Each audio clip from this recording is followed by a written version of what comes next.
Hey guys, welcome to Critical Beauty. A new Miss Universe has been crowned, and let me tell you, I'm not happy, and so are millions of people who saw the live telecast last November 21st from Bangkok, Thailand. If you haven't heard the news that the contest had been rigged to favor the win of the Mexican candidate Fatima Bosch, then you probably have your head buried in the sand. It's time to unbury that head and listen to what I have to say. But before I continue, if you're new to this channel, welcome. And if you haven't subscribed yet, what are you waiting for? Click the subscribe button and the bell icon below to receive instant notification for the next video. Only 35% of my viewers are actual subscribers, so it would really mean a lot to me if the remaining 65% would also subscribe. This channel is slowly approaching the 12,000 mark and help me reach 13,000 by the end of the month. Thank you for all your support, and don't forget to follow me on Instagram at Critical Beauty Official. So the new Miss Universe is Fatima Bosch of Mexico. For some reason, saying that leaves a bitter taste in my mouth. Anyway, Fatima is 25 years old and was born in the state of Tabasco, as in Tabasco sauce. She comes from a wealthy family. Her father, Bernardo Bosch Hernandez, is the general director of exploration and production at Pemex, the state owned petroleum company. Fatima beat first runner-up and hometown girl, and my favorite for the crown, Pravinar Vinasing of Thailand, and second runner-up Stephanie Abasali from Venezuela, third runner-up Atisa Manalo from the Philippines, and Olivia Yase from Cote d'Ivoire. I attended the finals in person, and I was a first-hand witness to the chaos and confusion that followed after Fatima was announced as the winner. I actually did a reaction video about this mess where you can see how disgusted I was by the results. Watch it at your own risk. Boo!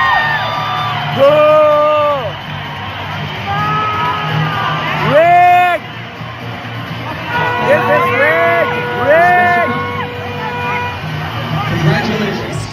It is interesting that the theme of this edition is the power of love. However, I can tell you that Fatima was not getting a lot of love from most of the audience after she was crowned as the winner. The competition took place at the Impact Challenger Arena in Muang Thong Thani, a suburb of Bangkok, Thailand. The telecast was shown primarily on the Spanish language network Telemundo and on streaming services Peacock and AIS Play.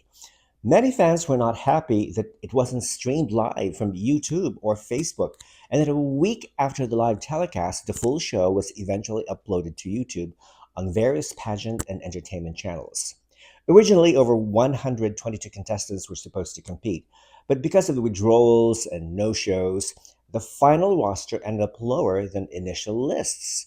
Some sources report about 120 competing delegates, fewer than originally expected.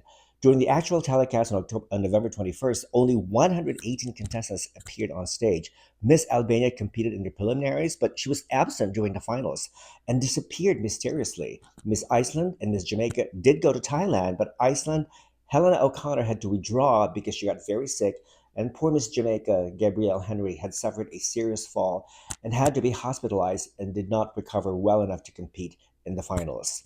Miss Niger, Zul Amadou, was supposed to debut this year, but on her Instagram, she wrote, "My plane ticket arrived too late, and the available flights no longer allowed me to reach Bangkok in time for the competition." Miss Germany, Diana Fast, withdrew and chose to stay close to her son and build a new home, while Miss Persia, Sahar Binyas, withdrew in solidarity with her national director who was detained in Iran. This year, the pageant was organized by Miss Grand International President and CEO Nawat Isaragrisil, who also happens to be the national director and franchisee of Miss Universe Thailand and the vice president of Asiana division within the Miss Universe organization. Now, if you want to talk about conflict of interest, Nawat's business relationship with MUO and the fact that he was contracted by MUO to produce the pageant in Thailand is obviously a grand conflict of interest. Even if no unethical activity happened, the appearance of divided loyalty can still be considered a conflict of interest. As you may recall, since Nawat had been hired to produce the show, several personal and professional conflicts have happened between Nawat and Raul, especially in the area of leadership. But that's another topic. The show was hosted by American actor and comedian Steve Byrne. I had never heard of Steve Byrne before, and I was a bit surprised by the announcement that he would host, since not many in the pageant industry have heard about him. Anyway, I thought that he did a decent job hosting a pageant for the first time, and he was very good in firing up the audience. Not once did he stutter or stammer, and he kept the flow of the show at bay. The backstage commentators were Miss Universe 2022 Arbany Gabriel and Miss Universe 1993 Dianara Torres. Both women looked stunning and had a pleasant chemistry with each other. I must say, though, that Dianara has not changed a bit. She actually looks more beautiful now than when she was crowned Miss Universe 32 years ago, when Arbany wasn't even born. The show kicked off with a production performance by Jeff Satur, a Thai singer and actor who performed live to launch the evening's event. He was accompanied by a group of women dancers in Thai inspired white dresses and accessories.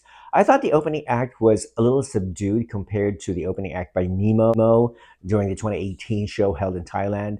Immediately following the musical number, the opening segment transitioned into the formal introduction of all the participating delegates. Each contestant was presented on stage, giving viewers and the live audience a first glimpse of all the women vying for the crown. Though I noticed that Miss Albania was absent during the segment, and to this day, no one knows why she was a no show, even though she had competed successfully in the preliminaries. This year, the selection committee consisted of six biological women and two biological men from diverse ethnic backgrounds. Some of the members of the committee were invited at the last minute to replace the three original telecast judges that included Omar Harfouch, the Lebanese French composer and entrepreneur who resigned 3 days before the pageant after alleging that a clandestine selection committee had chosen the top 30 finalists outside of the official judging process. Three other judges, French football manager and former professional player Claude Mekilele, Princess Camila de Borbone delle Due Sicilie, who had been assigned as the president of the Miss Universe Selection Committee, and Brazilian artist and sculptor Roberto Brito also withdrew from the judging panel without giving specific reasons, although I think Omar Harfouch may have influenced and convinced him to step down as well. When the time came to announce the top 30, I became so anxious because I knew that there would be some surprises. But dear God, the surprises left me in shock. Of my original top 30, most made the cut. Even though she was off my list, I included Mexico anyway because of the controversy, involving her and Nawat. And of course, Mexico's presence would be good for the ratings, I guess. However, I did not expect for Nicaragua, Japan, Bangladesh, Canada, Rwanda, and Zimbabwe to place, as they were never on my radar. I expected Palestine to place because her placement would certainly make the headlines, even though she struck me as a fake.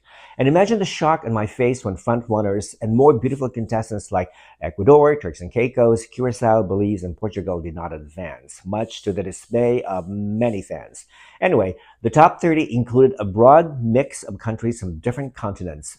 Some picks felt like expected strong contenders given their national pageant history or public popularity, while others felt like bold, refreshing surprises. Miss Philippines, Atisa Manalo making the cut, added hope for delegates from pageant powerhouses, sustaining interest, especially among longtime fans.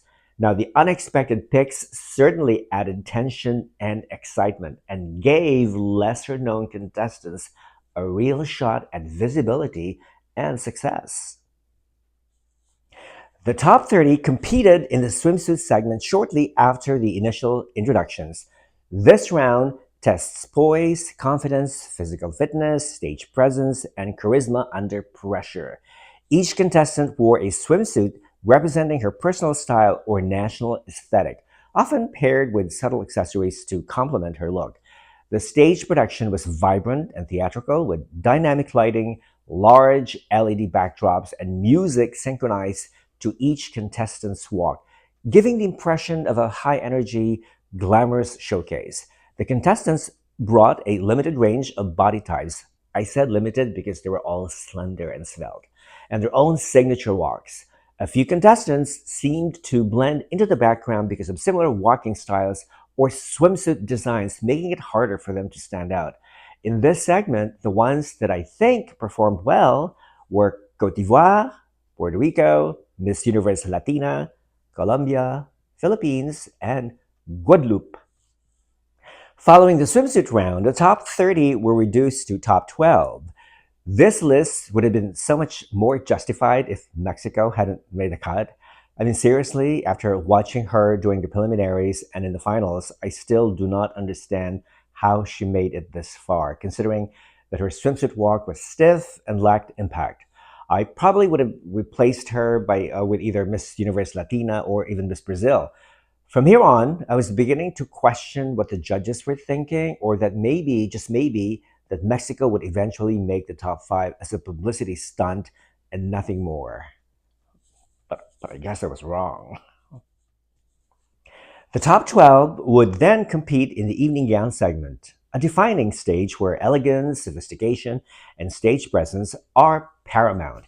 Each contestant wore a gown chosen to reflect her personal style, culture, or aesthetic sensibility, from classic silhouettes to modern, bold designs. The stage production was dramatic and cinematic with soft spotlights and flowing fabrics illuminated by dynamic lighting.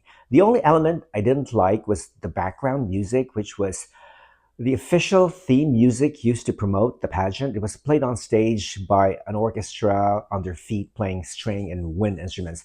I probably would have preferred a current pop song playing in the background, or even Jeff Satur serenading the contestants. As much as I love Colombia, her gown is similar to the gown worn by previous Miss Colombias, always the same silhouette.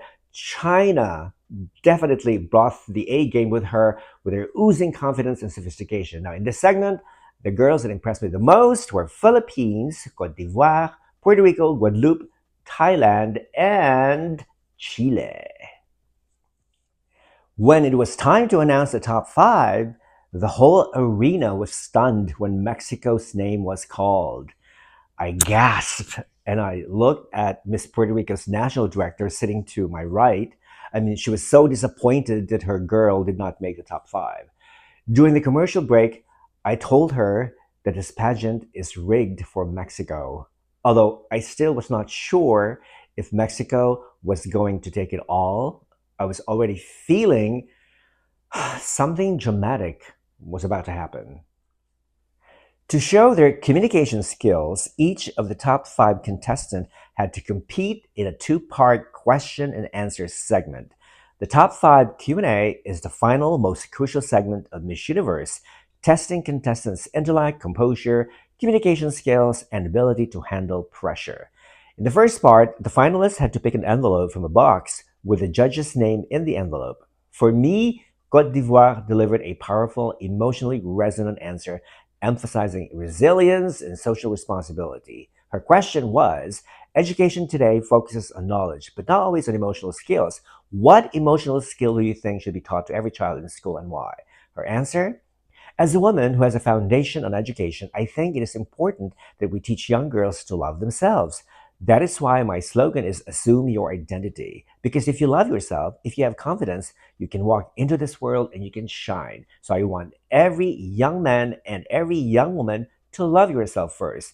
Be who you want to be and shine. Thank you so much.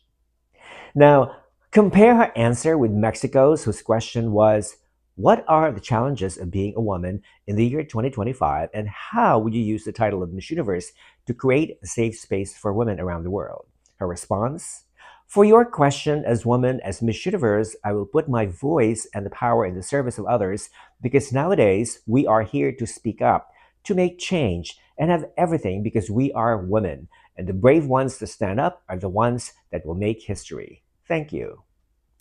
Now, whereas Cote d'Ivoire demonstrated eloquence, cohesion, and persuasion, Mexico demonstrated a vague and underdeveloped answer. Now, in the second part of the segment, the finalists had to answer the same question, which was: if you win the title of Miss Universe 2025 tonight, how will you use your voice to empower young girls? Mexico answered. As Miss Universe, I will say to them, believe in the power of your authenticity. Believe in yourself. Your dreams matter. Your heart matters. And never let anyone make you doubt your worth because you are worth everything and you are powerful and your voice needs to be heard. Thank you. Believe in yourself and your voice needs to be heard are common self help platitudes. I mean, in the pageant setting, judges often reward originality and unique perspective, which this answer lacks. Her answer talks about personal empowerment, but does not really address societal impact, global awareness, or concrete advocacy, which is increasingly expected from Miss Universe winners. Compare Mexico's answer to that of Cote d'Ivoire, who said, well, as an ambassador and as Miss Universe, I would want to be the face of a new generation that mixes cultures, modern and traditional. I want to be the face of an era of women who are bold, who are leaders, who are unapologetic about who they are. If I am Miss Universe, I want to be a role model for all young girls and let them know that they too can make it. Go into those rooms where you think you don't belong, shine and assume your identity because it's time. Her answer is structured to be both personal and universal, blending her own identity as a young African woman with a message that resonates globally. I also love the phrasing, bold leaders unapologetic about who they are. Signals strong self assurance, a key trait for Miss Universe. She uses active language like go into those rooms, shine, assume your identity, which conveys agency and empowerment rather than a passive or generic answer. Her message is concise, yet emotionally resonant, making it easy for both judges and viewers to remember. Meanwhile, the answers given by Venezuela, Philippines, and Thailand were also so much better than Mexico's answer. So it was very shocking and disturbing to see Mexico winning all the way. When she was announced as the winner, there was applause and excitement, but for many viewers, myself included, it was tinged with discomfort, knowing the fog of accusations and resignations that hung over the entire competition. Many in the audience started booing, and this booing became more intense at the hallway of the arena. Some fans were chanting, Cote d'Ivoire, because they felt that Cote d'Ivoire should have won because she gave the best answer, but only ended up as fourth runner up. In the 30 years that I have been following Miss Universe, I have to say that this edition has been the most problematic, the most contentious, and the most scandalous ever. What struck me most about this telecast was the contrast between ideals and reality. On one hand, there's the lavish production, the global representation, the aspirational ideal, beautifully confident women from all over the world carrying their country's sashes, their stories, their hopes. On the other hand, the real world leaks in power imbalances, unfair pressures, questionable management, backstage politics. The show tried to deliver glamour and celebration, but it couldn't fully hide the fractures beneath. All in all, I left the arena with mixed feelings. On a purely aesthetic and entertainment level, parts of the night delivered, such as the opening number, the introductions, the jolly host, the beautiful and convivial backstage commentators, the stage presence, the emotion of the crowning. There's still something undeniably powerful about thousands of people coming together across cultures to celebrate beauty and presence. But I also felt uneasy about the questionable results, the late breaking controversies, the limited access to the telecast by fans living in the Western Hemisphere, and the unfair and sometimes painful criticisms by those who hate pageantry. If I were to give the telecast a grade, maybe a B plus for production value, a C for fairness slash organizational integrity, and a B for emotional impact. It was beautiful and painful at the same time, a bittersweet show of lights, dreams, and messy human flaws. And there you have it, my review of the Miss Universe 2025 telecast. Do you agree or disagree? Comment below. If you like it, give it a thumbs up, comment, or share. Thanks for watching, guys. Until the next time.